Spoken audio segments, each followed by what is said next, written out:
Ito na nga mga banatero, sa dito tayo ngayon para kausapin po ang man of the week. Talagang malupit na malupit dahil sa nangyari ho ditong Sunday.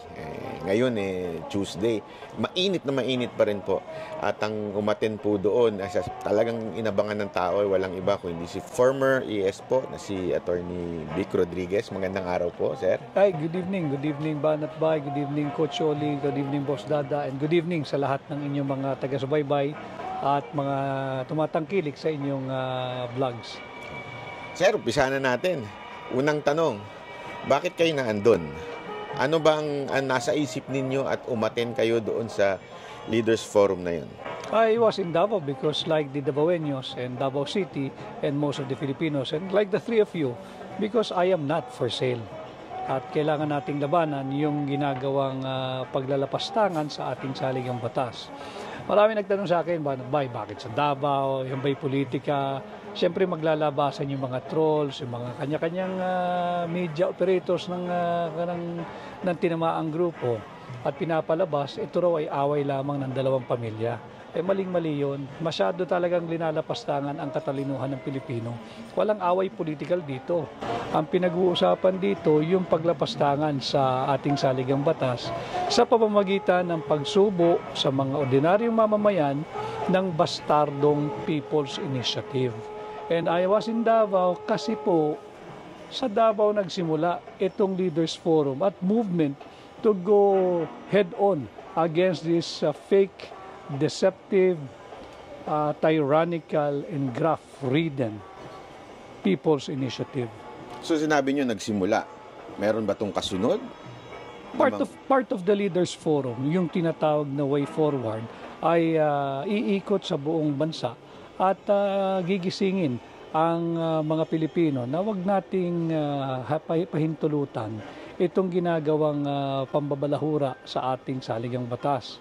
Alam niyo, mga kababayan, ngayon yang meron tayong gumaganang saligang batas, nandyan sa section Articles 3 rather, ang ating Bill of Rights. Ramdam mo ang takot Ang mainstream media, walang ibinabalitang mga halos totoong balita. Buti nga ang social media, tinatawag nilang new media nandyan kayo Diba? Gumagana pa yung ating fully operational, fully existing ang ating saligang batas. At nariyan pa yung ating Bill of Rights. Pag sinuko natin ito at pumayag tayo at sang-ayunan natin yung ginagawa nilang paglalapastangan sa saligang batas, hindi na nila ibabalik yung mga karapatang yan na nakasaad sa ating saligang batas. Kaya huwag tayong pumayag. Pero ito, di ba, parang ang dating is, mga nangyari noon, it's because of this PI. Ito na nga, sinuspend na nga ng COMELEC. Hindi pa ba kayo titigil? Wala na, suspendido na. Thank you for asking that. And dapat malaman ng ating mga mamamayan yung pagsuspindi ng Commission on Elections. Sa tingin ko, ang aking personal na analysis at pananaw, parte ito ng kanilang plano na pag tayo'y nabulilyaso, Chairman George Garcia, itigil mo pansamantala or indefinitely yung pagproseso ng People's Initiative. Unang-una, nalalaman ito ng chairman ng COMELEC, hindi mo dapat sinimulan ang pagproseso ng mga pag-validate ng pirma. Hindi mo dapat inutusan ang mga kawani ng COMELEC na i-verify yung mga pirma. Bakit? As early as 1997, meron ng permanent TRO ang Korte Suprema doon sa kasong inihain ni dating Senadora Miriam Defensor Santiago. Malinaw ang ruling ng Korte Suprema doon. The COMELEC is prohibited from entertaining any petition on initiative on amendments to the Constitution until an enabling law is passed by Congress. Malinaw yun. Ngayon, kung hindi mo alam yan, mas may problema rin tayo. Chairman ka ng COMELEC Hindi mo alam itong batas na ito. It's a law because it's a jurisprudence. It's a decision by the Supreme Court. So you cannot feign ignorance. So may nilalabag si COMELEC chairman Labag na labag. Labag na labag. Makikita pa natin. At marami siyang paglabag. Itong ginawang insertion na 70+ billion pesos sa pondo ng COMELEC. Walang hindi dumaan sa committee hearings yan. Hindi rin dimaan sa plenary yan. Yan ay isiningit during the bicameral conference committee meeting at nagkaroon sila ng karagdagang 70 billion pesos. Ito raw ay gagamitin para sa mga plebisito. Kasama na dyan yung initiative and referendum. Kumbaga pa, lagi ko sinasabi, kumbaga pa sa isang krimen, premeditated itong ginagawa nilang paglapastangan sa ating saligang batas. Kaya wag nating hangaan yung pagsuspindi ng COMELEC. Kaya nyo sinuspindi dahil unang-una sumipa na at nagising na ang sambayan ng Pilipino. Natauhan at yun nga, hindi kami for sale. At wag nyo na kaming utuin. Lapit sa puso ko ang usapin ito sapagkat ang dami ko nakakausap, both retired and incumbent judges, justices, law practitioners, and those in the government lawyers. Ang sinasabi ko nga, alam ninyo, kung hindi natin pagtatanggol ang ating saligang batas dito sa lantarang paglalapastangan na ginagawa noong mga tinatawag pa naman nating kinatawan ng tao kada distrito, mabuti pa isoli na natin yung ating lisensya na makapag-practice bilang abogado. Wala tayong silbing abogado. At alam naman nating lahat, in all humility, na ang mga abogado occupies somehow a special spot or place in the community.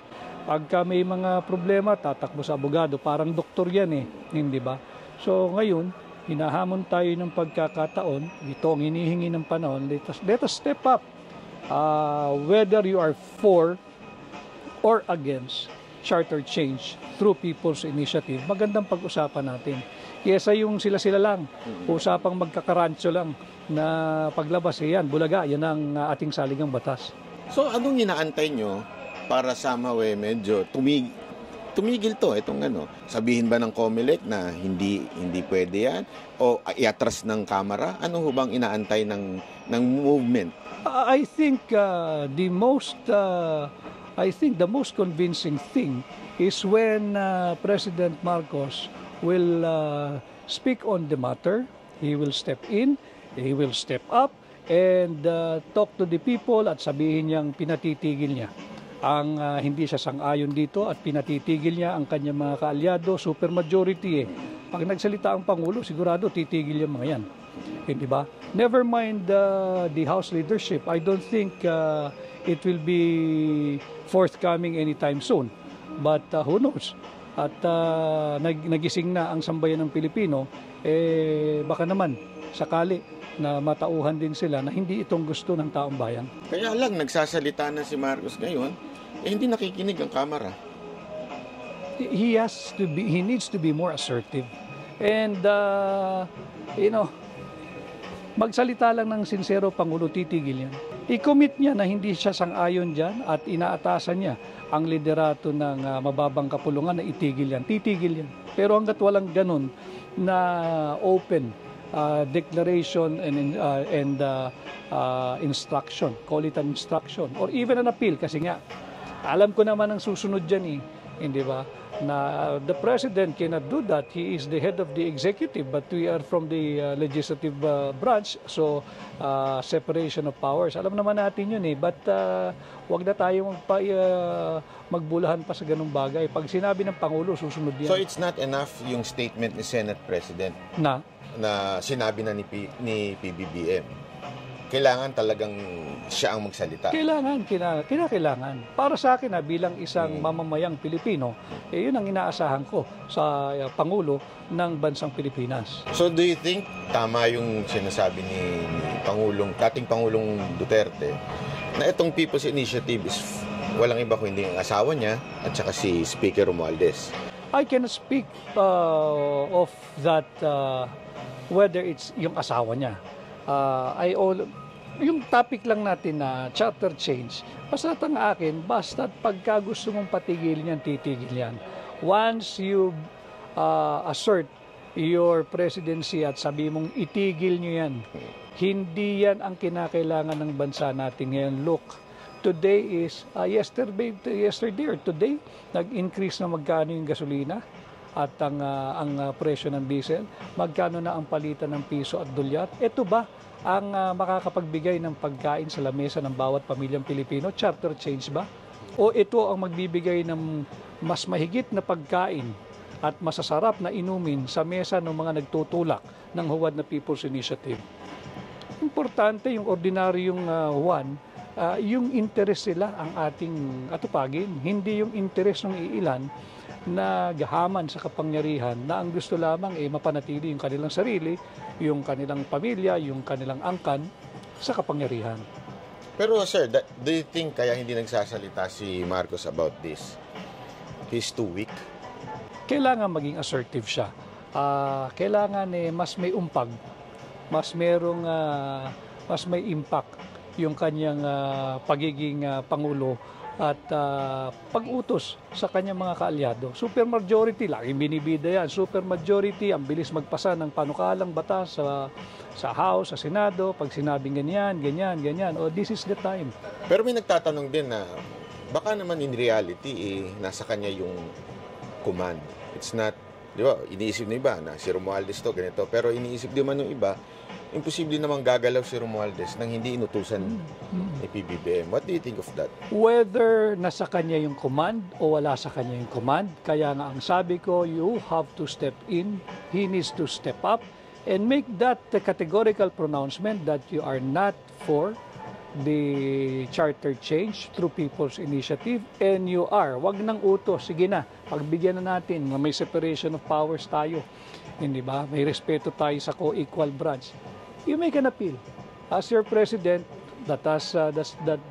who enjoyed a 31 million plus mandate from the Filipino people, I urge you. And if I have to say, please, probably please, stop doing this fake People's Initiative because it's causing so much division. Sabihin niya yun. Pero, sir, ito, since kayo, siyempre sinasabi nyo, merong mga ibang frustrated na. Kaya nga, siguro, isa doon si Mayor Baste. Parang frustrated na siya na walang ginagawa ang Pangulo at kaya nga niya sinabing, mag-resign ka na lang. Would you support that call? Ang konteksto kasi sa akin nung mensaheng yon ni Mayor Baste, even that statement applies to him, I think. I felt him during that forum in Davao. Sa tingin ko kahit yung kaya niyang gawin Parang ang nagkataon lang na ang Pangulo ay si Pangulong Marcos. But regardless of the political personality occupying the office of the President, tingin ko tama si Mayor Baste At yun din ang sentimiento ng lahat ng Pilipino. Hindi lang para sa Pangulo, all elective officials. Kapag nawalan ka na ng pagmamahal at aspirations para sa iyong bansa o para sa iyong probinsya or para sa iyong munisipyo or para sa iyong barangay, the honorable thing for you to do is to resign. And that applies to everybody. Fast forward kasi dalawa yung topic na sinabi ni Tatay Digong na matindi. First, yung sa PI. Then the second is yung bangag. No. Then let's forward, fast forward. Assuming nagsalita siya, naging assertive siya, naging strong president siya, huminto yun. What's next? Hihinto na ba tayo? Dahil hininto na? O doon tayo sa second na binanggit ni Tatay Digong about bangag? Ang tingin kong magiging dulot ng ginawang Leaders Forum sa Davao, yung sambayan ng Pilipino magbubuklod-buklod at tayo naman ang magiging assertive this time. Dahil siguro binigyan ng benefit of the doubt, napakalaki ng mandato, 1 taon, sa kalahating taon, at yan na nga, nagkakagulo na, nagkakawatak-watak na. Ngayon, namulat na ang sambayan ng Pilipino. We will be assertive. We will continuously watch them. At hindi tayo papayag, hindi tayo papalinlang. Baka mamaya stop and go. Pagka nalingat ilulusot na naman. So we will be more assertive and maganda yun. Dahil yan naman ang essence ng demokrasya. Diba? Kung wala ng checks and balance sa sangay ng gobyerno, ang pinaka-check mo, ang pinaka-balanse mo is a united citizenry. Pag united ang citizenry mo, maganda rin yun. Dahil maririnig ang lahat ng tinig. Huwag tayong matakot. Babanggitin ko yung akin nabanggit na isang araw. This was, I think, ang nagsabi nito si Viktor Frankl. Ang sabi niya, ang tao raw may live his life without friends. A man may live his life without wealth. But a man will not be able to live his life without meaning. Tayong lahat magbuklod-buklod, ang meaning natin para sa bansa. Tama na yung nagpagamit tayo, naisahan tayo, nalansihan tayo, hindi tayo uunlad bilang isang bansa, bilang isang mamamayang Pilipino. Maawa tayo sa ating bayan, maawa tayo doon pa sa mga kabataan Pilipino. Kawawa ito, walang matitira dito pag hindi tayo nagsama-sama. So, kahit seriously nito yung PI, diretso tayo. Hindi lang naman kasi PI eh. PI, yun lang ngayon ang nakasentro. Pero let's look the entire governance. Pagka tayo nagbuklod-buklod na, bantayan na natin. Hindi ba? Iparamdam natin sa kanila, hindi tayo papayag ng yung ginagawang paglulustay sa kaban ng bansa. Ako, I really feel bad. Bakit yung simpleng pagpapalit ng logo ng administrasyon, kinakailangan pa sabi ko nga tila whole of nation approach. May memo, kinakailangan attendan, lahat, pati yung mga uniform personnel pinag-a-attend. Hindi naman nila pwede itanggi yun, naglabasan yung memo Hindi ba? May bigayan ng AIX, yun ang come-on Yung ayuda, yung AIX, I'm not sure kung meron ding medical assistance na naganap doon.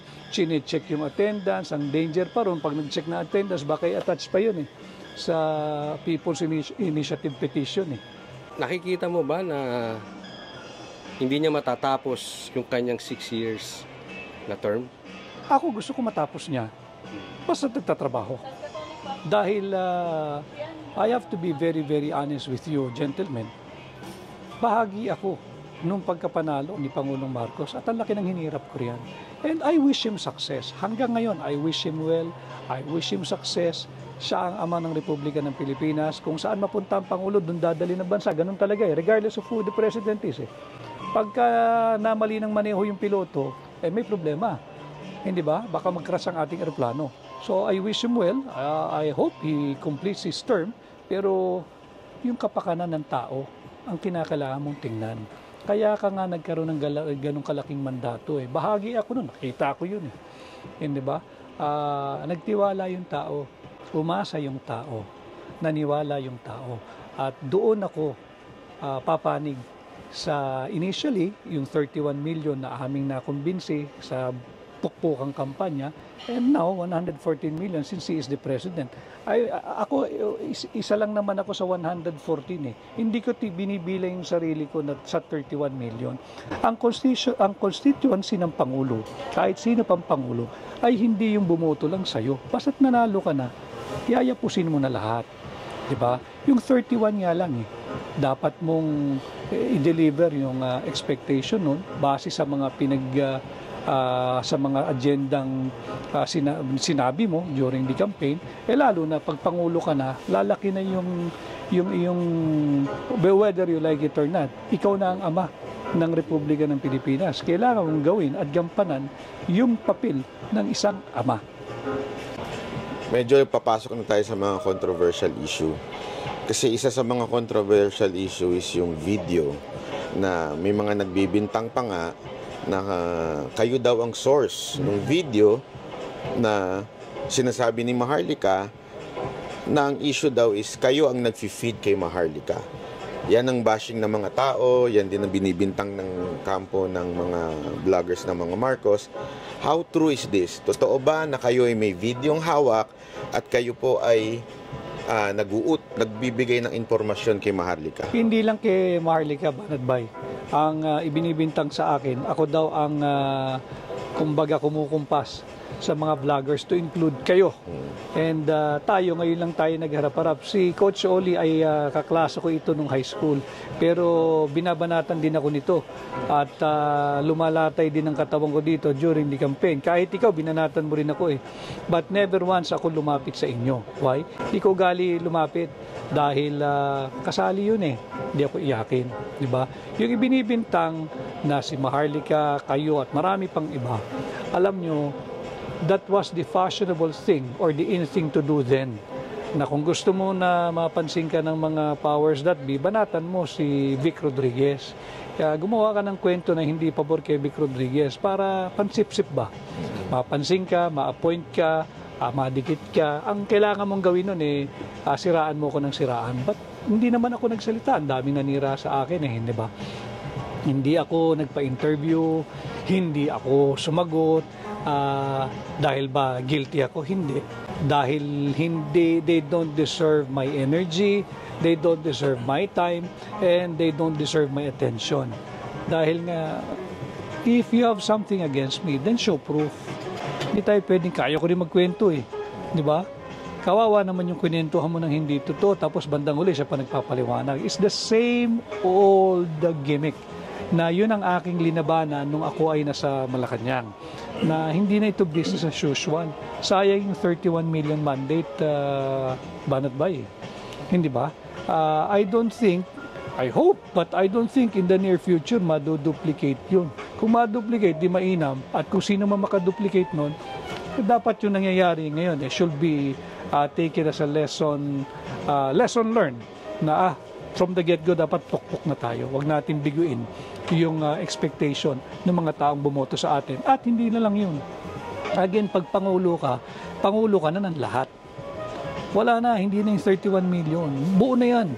Yan ang constituency mo. Paglingkuran mo. Isang term lang naman Di ba?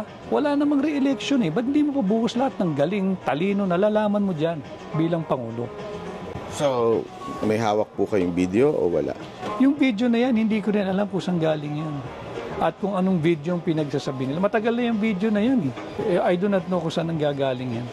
Nabanggit nyo yung dati, siyempre kayo ay talagang dikit na dikit siyempre, kayo talagang masasabi nating the only one na tumayo para sa ating Pangulo until sa lahat ng persecution na nangyari sa kanya.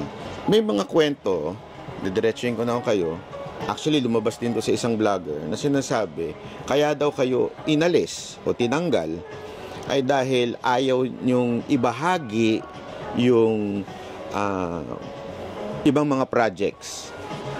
Okay, na parang sinusolo nyo lang daw kaya kayo tinanggal kasi gusto nilang coordinated ang lahat ng project o yung corruption under the administration of Marcos.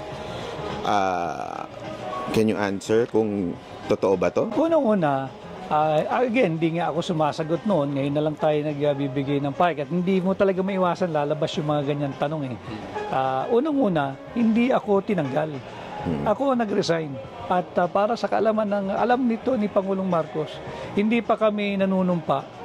Nagsabi na ako dahil merong, ito nalalaman niya to, may nagtutulak ng isang para dun sa appointment ng 4 na tao na matindi kong tinutulan. Siyempre, intriga, this was sometime May or June.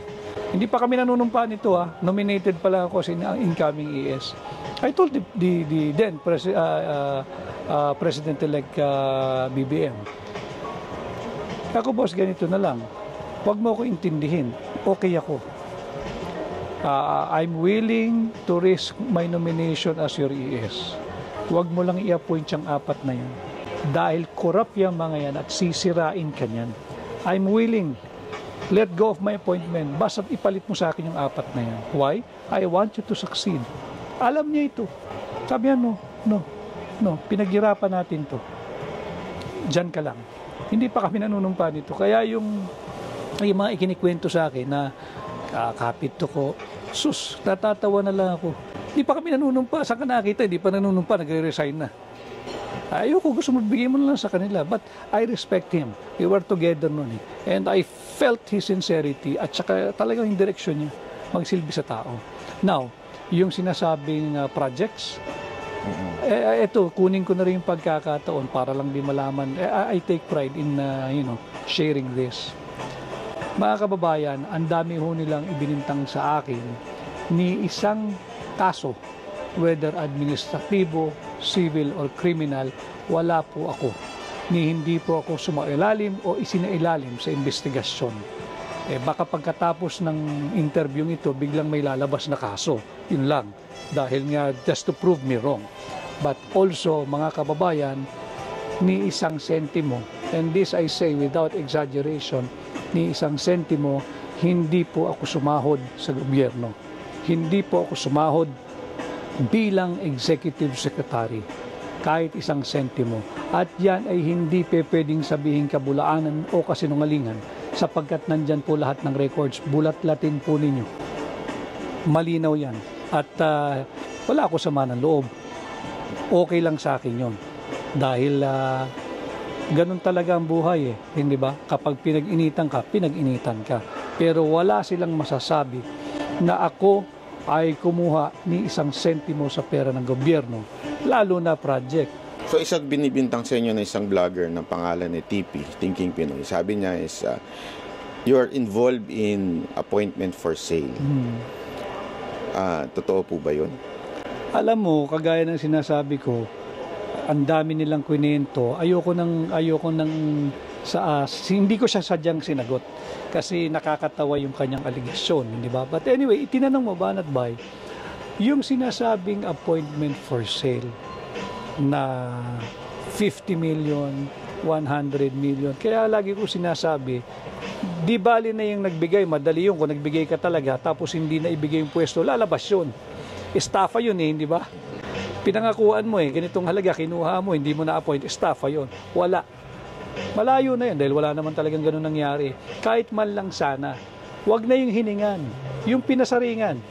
Halimbawa, si Banat Bay nag-a-apply, biglang hirit ko, alam mo, Banat Bay, ang ganda-ganda ng bagong Nissan Patrol Hindi ba't pahiwatig na yun na yun ang kailangan, magbigay ka ng Nissan Patrol para ma-appoint ka. Kahit yung mga ganun man lang, wala. Bakit? Kasi wala. Ito, medyo sensitibo. Totoo ba yung humingi talaga ng pwesto si Thinking Pinoy, kaya kayo siniraan ng todo-todo dahil hindi nyo binigyan, tinanggihan? Nasagot ko na yan at meron akong posting dyan. At hindi ko pinagsisihan at wala akong pinagsisihan sa lahat ng desisyong ginawa ko nung ako ang executive secretary. Pati yung mga hindi nakakuha ng pwesto dahil kailangan mong payuhan ng Pangulo kung nararapat ba o hindi itong mga personalidad na ito. At hindi wala akong pinagsisihan doon. Kung yun ang pinagmulan ng kanilang ngit-ngit at puot, okay lang. Alam niyo ang sinasabi ko noon kay Pangulong Marcos nung ako'y bahagi pa ng administrasyon. Sabi ko, alam ko yung mga intriga. Nararamdaman ko araw-araw, pilit akong inayanig. And kaya ko yan. Kaya ko yung intriga, kaya ko yung galit ng mga hindi na-appoint, gusto magpa-appoint, gusto ng kontrata, kaya ko yung mura nila, di ba? Baliwala sa akin yun. Lalagyan ko lang naman ng pantakip yung tenga ko, hindi ko maririnig yun eh, di ba? Tsaka hindi ako apektado sa ganun. Ang hindi ko kakayanin, pag ang nagmumura na sa akin at sa'yo ay yung 31 million at yung 114 million Pilipino kasi binibigo natin. Yan ang hindi ko kaya. So kung isa, dalawa, tatlo, wala akong pakialam dyan. You don't deserve a place in the government. Pero kung yung 31 million ang nagmumura at 114 million Filipino ang sumisigaw na hindi natin ginagawa ang trabaho natin, yan iindahin ko yan, masasaktan ako riyan. Lagi akong papanig doon sa interes ng Pilipino, hindi sa interes ng ilan. Nasakim sa kapangyarihan, gusto lang ilustayin yung pera ng kaban ng bansa. So, totoo po yung sinabi nyo na dati talagang kayong isa sa mga tumanggi kay Thinking Pinoy. Oh yes. Hindi ako nagsisisi. Na hindi nyo siya pinayagang ma-appoint. Kasi kaya natin tinatanong yan. Kasi isa sa mga tanong ngayon, kung bakit kayo nandito nung Sunday, di ba sabi, bitter lang kasi yan eh. Kasi kaya niyang gustong mawala si Marcos kasi gusto niya mabalik sa gustong tumakbo niyan, kaya gustong nandyan yan sa Davao. So, pinabubulaanan nyo lahat yun. At ito talaga dahil lang sa sigaw ng taong bayan. Hindi, kasama kasi ako sa taong bayan eh. Isa ako sa sumisigaw. Nagkataon lang, hindi ko hiningi itong aking spot ngayon sa mga nangyayari. Hindi ko sinabing, sasama ako dyan, gawin nyo akong leader ng ganito. Hindi. Isa ako sa kagaya ninyong sumisigaw dahil lantaran yung paglalapastangan sa saligang batas. At lantaran din yung paglulustay nila sa pera ng bansa. Karapatan ko yun bilang Pilipino and nobody can question my presence there. Simply because, again, I am not for sale. At yung sinasabing bitter, sabihin mong bitter, dahil hindi ninyo tinutupad yung pinangako namin. Hindi nila, wala naman sila sa tabi namin ni Pangulong Bongbong noon eh. Kaming dalawa lang ni BBM eh. Hindi ninyo tinutupad yung mga magagandang pananalita na binitawan natin sa tao. At ako mismo, malaking bahagi ako kung bakit nakakumbinsi kami na nararapat at karapat dapat na Pangulo ng Pilipinas si Pangulong Marcos. Bitter ako? Yes, sapagkat naghahanap yung sambayan ng Pilipino ng leader. Kailangan may leader tayo. And I will always side with the Filipino people. I can feel yung sincerity ninyo in saying that Marcos is a good man. Kitang-kita ko na talagang sa inyo, talagang mabuting tao ito. Pero what went wrong? I do not know. Si BBM, mabait na tao talaga. And this coming from my personal dealings with him. Mabait si Bongbong. Mababait, mababa ang loob. At dala-dala niya yan all the time. Kampanya nung formative years of his administration. But siguro nga, kinakailangan niya mas maging assertive. And wala na ako ron, and ako'y ordinaryong tao na lang. But bilang Pilipino, syempre umaasa ako na yung Pangulo ko mas magiging assertive. And do I get hurt hearing all of these negative things about him? Of course. Kaibigan ko yan eh. Hindi Sa ba? tingin niyo, boss, siya ay minamanipulate ng mga taong nasa paligid niya? Maraming tao ron. Kasi this is the same thing what happened to the late President Cory Aquino. Marami. Na they're saying, okay naman siya kaya lang, hindi niya kaya yung mga nasa paligid niya. Is pero it the same situation? Hindi rason yun. Ang sinasabi ko, mabait si Pangulong Marcos personally. Pero malinaw din sa akin, pag naging Pangulo ka na, hindi ka na yung mabait na Bongbong Marcos. Pangulo ka na eh. And as President, you will be confronted every day to make and do a hard decision. You have to be committed na kaya mong gawin yun. Hindi ka na yung kaibigan tayo. Yung kaibigan mo naman, dapat maunawaan yun. Hindi na ikaw yung civilian na napunta dyan. Ikaw ay presidente na. At ang pinag-uusapan natin dito, hindi na yung future mo lamang. Tangan-tangan mo, nasa balikat mo, yung kinabukasan ng mamamayang Pilipino. Doon pumapasok sa tamang konteksto yung sinabi ni Mayor Baste. And again, that cuts all, across all positions. Pag wala ka ng love and aspiration doon sa iyong dapat pinagsisilbihan, it's time to go. Ayun po, Attorney Vic, magandang gabi sa iyo.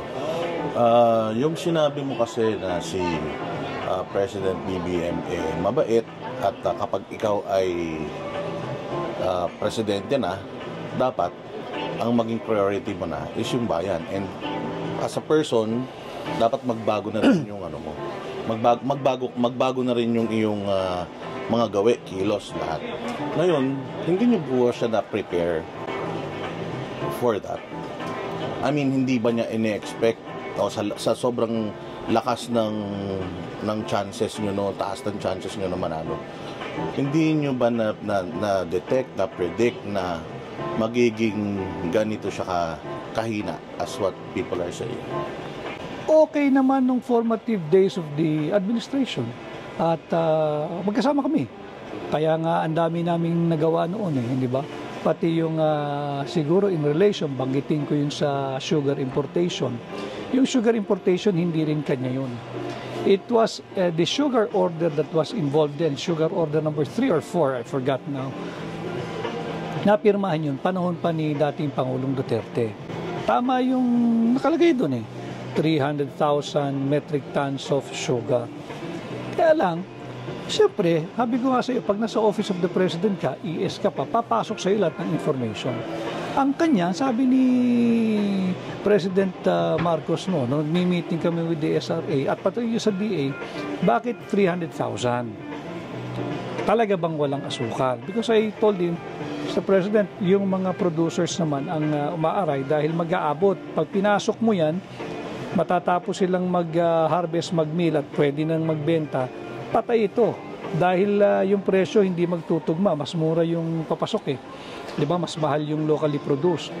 So sabi niya, sige, let's do a complete staff work. Alamin natin magkakano ba talaga yung kinakailangan ipasok. And so, trabaho. Ang daming info na pumapasok sa akin. Sabi ko, Mr. President, don't sign it yet. Dahil ang dami raw asukal na naririto. Papahanap ko lang. Series of raids ang ginawa sa mga warehouses. Ang dami naming nakuha eh. More than 300,000 metric tons landed. Hindi mo kailangan mag-import. So sabi ko, boss, itong 300 na to, gigisa ka sa sarili mong mantika. Nandito na pala yung mga yan. Hinord, yung iba smuggled. Sabi, bakit di nila i-release? Mahirapan sila mag-release kasi ang drama nila may shortage. Pag linabas mo bigla yan, nang wala pang napipirmang sugar order, di may pinanggalingan yan. Either smuggled yan o hoarding yan. Either way, it will open you to criminal case, whether smuggling or economic sabotage for hoarding. Minamanipulate niyo yung presyo eh. Umabot na ng 110 that time yata eh. Sabi, okay, hanapin mo lahat. Nahanap. Biglang iba na kwento. Akin daw yung importation ng 300,000 metric tons. Ako nga nagpahuli. Paano akin yung 300,000 metric tons? And I was invited by the Senate Blue Ribbon. And I went, I think twice. And they came out with a report na clearing me of any wrongdoings. Klaro yan. Pero syempre, yung spin, bago, hindi ko rin sinagot. Bakit? I'm confident of what I did. Nasa record yan, nasa journal ng Senate, nasa record ng Blue Ribbon, na sila mismo nag-clear eh. Diba? So, wala. Okay.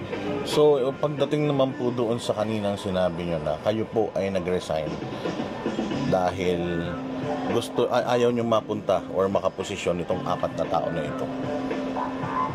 Nung po kayo'y nawala na, tumupad po ba sila doon sa inyong kasunduan or at least man lang, in-honor man lang ba nila yung inyong call na wag malagay itong mga to sa posisyon? Hindi, nandyan eh. Nandyan yan sila. Nandyan. Kagaya, no, iyon, parang nakakalungkot. Dahil nung nagpaplano kami, talagang aayusin yung gobyerno eh. Kasi yung 31 million, essentially nga, sa kanya rin ang galing ito, essentially, he was given by the Filipino people a clean sheet to write his presidency. Write your own presidency. And if you're gonna look at it that way, the clean sheet is like a blanket authority to do right, not to do wrong. Diba? Na you act with justice at hindi ka dapat mang-oppress at isulong mo yung ikabubuti ng bansa mo at ng mamamayang Pilipino, hindi doon sa interes ng ilang negosyante, politiko o kamag-anak o kaibigan. Nagsisi po ba kayo na kayo ay umalis? Or somewhat, naisip niyo po ba na kung nandiyan sana ako, nag-guide ko sana Hindi siya? rin ako tatagal eh. Hindi rin ako tatagal. Kung nag-decide ako na nandoon pa, it will just be a matter of time. Aalis din ako. Because nobody can force me to sign anything. Nobody can force me to do anything na sa tingin ko'y mali. At hindi rin ako magtatagal. Aalis din ako. Okay, mapunta naman po tayo doon sa Davao. So, ang sinasabi niyo po ba? Kasi iba-iba ang ang perception ng tao tungkol sa nangyari sa Davao. Yung iba gusto na siyang mag-step down. Yung iba gusto siyang forcibly paalisin. So, para po sa isang ESV, yung former ESV, ano po sa tingin, ano yung pinakamagandang gawin? Although nasagot nyo na kanina, ano po yung pinakamagandang mangyari? Ang pinaka-resulta na nitong ginagawa natin na to, particular yung dyan sa Davao? Gawin ni Pangulong Marcos yung kanyang mga magagandang layunin na inilahad sa taong bayan ng kampanya. Huwag na siyang lumayo doon, di siya magkakamali ron. At may pruweba naman eh. Nung binanggit niya ito yung mga nais niyang gawin, kung siya'y pagkakatiwalaan at bibigyan ng mandato, ibinigay eh. Ang dami nga niyang boto eh. Ibig sabihin, gusto ng tao yung narinig nila mula sa kanya. Huwag kang lumayo doon. At hindi ka rin magkakamali. Huwag kang maniwala doon sa nakapaligid sa iyo at kung ano-ano ang sinasabi na pang sarili lamang. huwag kang pumayag na lapastanganin ang saligang batas. Yung 1987 Constitution, masyado lang ang Pilipino kasi alam mo mapilyo keso Cory Constitution. Cory Constitution kasi panahon ni dating Pangulong Cory. But we only have one Constitution and that is the 1987 Constitution. Whether Corista ka o Marcos ka o kanino ka pa. Iyan ang ating saligang batas. Okay, kung gagalawin natin yan, okay naman. Basta't balang kasi ng mainam yung mga provision na gagalawin. Hindi yung basta't people's initiative. Babaguhin natin ang ating saligang batas. Anong pababaguhin natin? Inuna mong pirma Di ba? Pwede ba namang pumirma ka sa isang bagay that you're affirming that you have read and understood the content of something, wala kang pinakita sa iyo, basta't pirma ka lang. Pirma ka sa signature sheet or attendance sheet, tapos ididikit na lang na ganun. Hindi yan yung diwa nung Section 2 of Article 17 of the 1987 Constitution. That's not the people's initiative na pinag-uusapan doon sa artikulong yan ng ating saligang batas. Yang ginagawa ng mga miyembro ng supermajority sa Kongreso at yung mga ibang nasa local government unit, ito ay malinaw na panlilinlang sa taong bayan. Tandaan ho ninyo yung mga taong nanloloko sa atin. At pagdating ng araw ng halalan, araw ng paghusga, huwag nyo nang tangkilikin yung mga yan. So, final po para sa akin, sa side naman to ng mga nagtatanggol sa kanila, na ang kanilang sinasabi ay bakit ngayon lang si E.S. Vic nagsasalita? Well, nagpapa-interview na po kayo dati, pero bakit ngayon lang po kayo naging involved at maingay?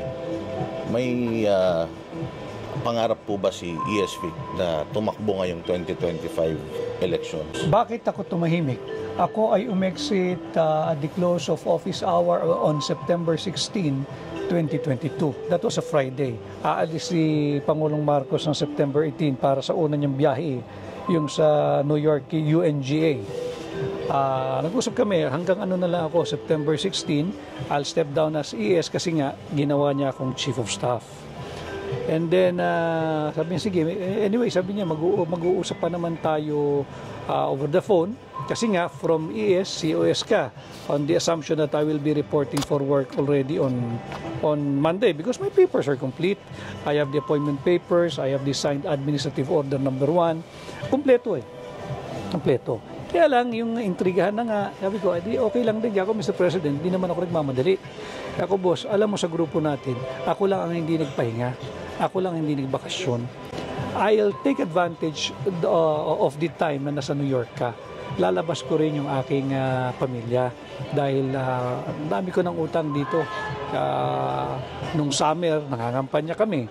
Pagkatapos nun, tuloy-tuloy na, nag-organize ng kanyang gabinete, etc. So, yun yung yun yung timeline. Malis ako, nagbakasyon.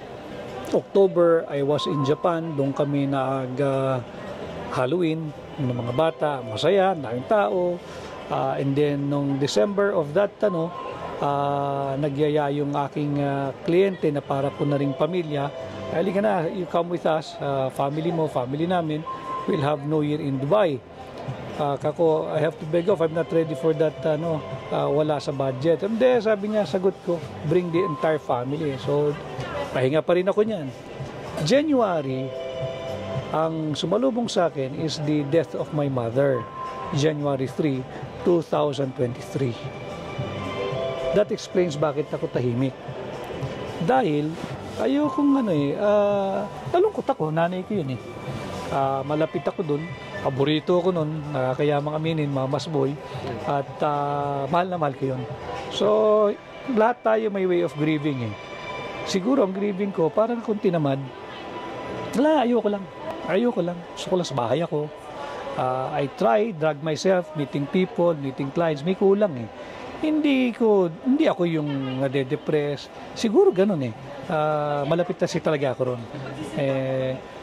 And then, sabi ko, respeto na lang sa nanay ko hanggang January 3, 2024, hanggang magbabang luksa. Na-timing naman lahat ng mga ito. At itong People's Initiative, wala rin naman sa plano nila ito Ngayon lang itong January. Ang problema nila masyadong kumbaga overspeeding. Hindi ba? Ang daming cutting corners ang inabot nito eh. Akala nila hindi magrereklamo ang Pilipino. Namihasa ba? Walang nagrereklamo, walang pumapalag. Hindi naman kasi, alam mo tayo kasi matimpiin eh. Pasensyoso Pilipino eh. Pero paglantaran na panloloko, subukan mo. Ang mga misis ganyan din eh, di ba? Alam naman nila may kapilyo yung mga asawa nila eh. Wag mo lang akong hindi bibigyan ng mukha o respeto. Pag yan ang ginawa mo, away tayo. Yan ang nangyayari sa ating bansa ngayon. So, yung palang dahilan kung ba't di kayo nagsasalita, it's really, you're grieving for a year somehow. Nanay ko yun eh.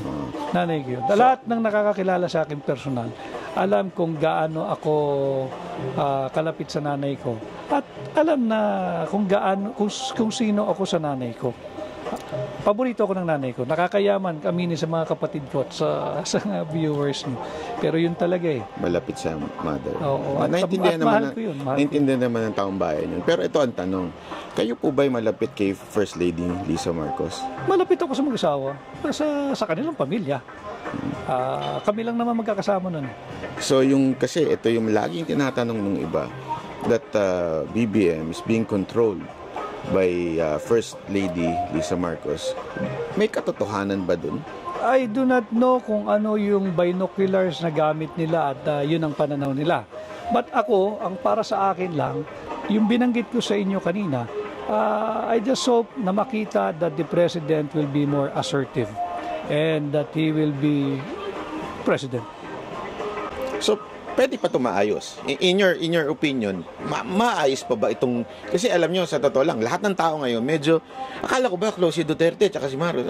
Yung nga ganun, nagugulhan na.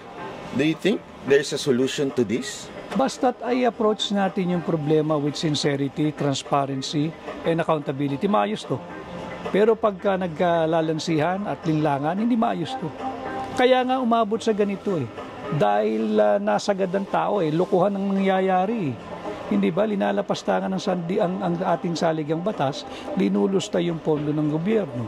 Ngayon, pagka ang pinag-usapan na ang bansa, let's not give up on the Philippines.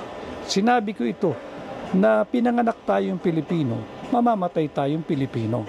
Isa lang ang bansa natin eh. Pag sinabi, hindi ka na, tulong-tulong tayo para sa bansa, walang problema. Count me in, pero kailangan sincero ka. Kailangan totoo ka. Kailangan walang nakawan. At kailangan hindi na ganitong sistema. Sa tingin ko, ako for my own opinion, sa tingin ko, isa sa mga mag-aayos nito is matanggal ang speaker natin. Kasi siya naman ang parang naging simula ng gulo ng lahat na to. Do you think it would help kung si Speaker Romualdez umupo muna, medyo magpahinga na lang muna? Baka makatulong dahil meron na rin ako naging pahayag dyan before na ang kinakailangan natin is change in the house, not charter change. Diba? Hindi perpekto ang ating saligang batas. Pero pagka ganito yung mga magsusulong, hindi ka magtitiwala eh. Hindi ka magtitiwala. So you think Romualdez is involved sa PI? Directly involved? Sinabi na mismo nung proponent kanina sa Senate investigation eh. Itinuro na siya eh. So, ano pang denial mo? Ikaw ang nag-host sa bahay mo at hiningan ka ng tulong, nag-all out. That was the statement of Mr. Oñate during the Senate investigation. I think ang nagtatanong si Senadora Amy Marcos. So, mag-usap muna sila nung nagturo sa kanya. Sir, ito, marami talagang nakakapansin. It seems you're really close to the President and they like what you're doing. Sigurado ako, people are pushing you to run for Senate. Hindi niyo po ba nakukonsider na tumakbo sa Senate? Mas effective akong tumutulong sa likod eh. At for some reason, mas gusto ko yung ganun eh. Kaya lang, isa pa, yung asawa ko ayaw na ayaw yan. Pero sabi ko nga sa kanya, alam mo, pagka nakatadhana, kahit anong iwas mo, kung iyo, iyo. At kahit naman anong gusto mo, pag hindi iyo, hindi iyo. So, antayin natin kung ano ang nakalaan. I'm not going to lose sleep if I'm not going to run and be a senator. I'm not going to lose sleep over it. Hindi magbabago ang buhay ko, baka nga mapabuti pa dahil pribado. Pero hindi rin ako tatalikod kung ang nakataya na ay ang kinabukasan ng bansa at ng sambayan ng Pilipino. Mahal ko ang bansa eh. Wala akong any idea or reservation in mind na magmamigrate ako, pupunta ako. Wala eh. Mahal ko Pilipinas, mahal ko Pilipino. Handa ako maglingkod. Pero I think I'm better behind the scene, tulong, etc. But hindi mo masabi ang kinabukasan. As a ending, Attorney Vic, do you have any message sa mga kababayan natin? Kukunin ko yung pagkakataong ito. Paulit-ulit ko sinasabi, kahit na ako magmukhang sirang plaka, mahalin po natin ang Pilipinas. Huwag natin hayaan lapastanganin ang ating saligang batas at huwag nating pahintulutan ang walang habas at patuloy na paglustay ng pera ng bansa. Huwag tayong pumayag sa interes ng ilan na manatili sa kapangyarihan. Alam po ninyo, buhay ang demokrasya, nakita naman natin, nakakatapos lang natin ang halalan. Kung ikaw ay may ambisyon na maging Pangulo, bukas naman ang 2028 election, lumaban tayo ng patas at parehas. At kapag hindi ka pinalad at hindi ka tinangkilik ng tao, or sa tingin mo this early, hindi ka papalarin at talagang hindi ka tatangkilikin ng sambayan ng Pilipino, huwag nyo namang guluhin ang ating bansa at lapastanganin ang saligang batas dahil lamang sa inyong personal na ambisyon at layunin na mapanatili ang inyong sarili, ang inyong angkan, ang inyong pamilya at mga kaibigan sa kapangyarihan. Let us defend the Constitution. Let us protect the Constitution. And we, the Filipinos, are not for sale. Sir, message naman dun sa mga gustong sumama sa pinaglalaban ninyo, anong pwede nilang gawin? Importante ito, lalo na yung mga nakakaunawa, yung mga employers. Importante ito, naturuan ninyo yung inyong mga empleyado, yung mga masters of the house, yung ating mga kasambahay na huwag pipirma, huwag tayong magpapalansi. At nananawagan din ako kasi ang tirada nila, barangay level ang bilis lang kunin ng 3% per district Hindi ba? Nananawagan ako sa mga bagong halal pa lang kayo na punong barangay, pagmamahal po sa bansa. Huwag yung tayong basta't susunod blindly or blind obedience dito sa mga makapangyarihang mga tao na ang layunin lang ay mapanatili ang kanilang sarili sa kapangyarihan. Tatandaan po ninyo, kung kayo nga ngayon ay nakakaramdam ng takot, buhay ang ating saligang batas. Meron tayong karapatan, nandyan ang Bill of Rights sa Article 3 ng ating Constitution. Pag pumayag tayo na lapastanganin ang ating saligang batas, pati ang ating mga karapatan na nakalahad sa Bill of Rights ang ating saligang batas, mawawala po yan, and trust me, hindi nila ibabalik sa atin yan. So, Panghuli, ano po ang mensahe nyo sa inyong kaibigan, sa ating Pangulo, President Marcos? Bilang Pilipino na lang, ayoko naman mag-assume na kaibigan.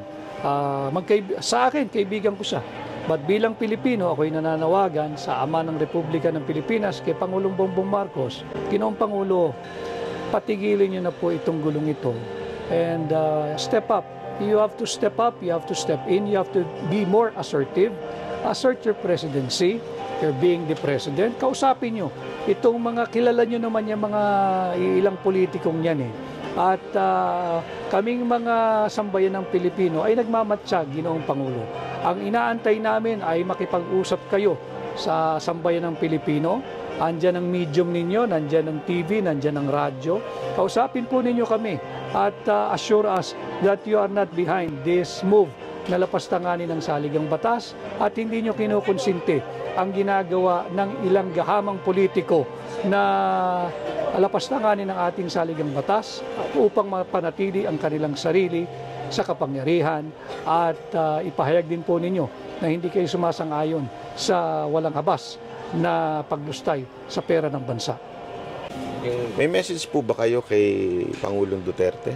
Ay, kay Pangulong Duterte, maraming salamat, PRRD. At pasensya ka na kahit alam kong may edad na si Pangulong Duterte pero hindi pa rin niya tinatalikuran yung kanyang pagmamahal sa bayan. Makikita mo si Pangulong Duterte, pwede naman siya manahimik na lang Nothing more to prove.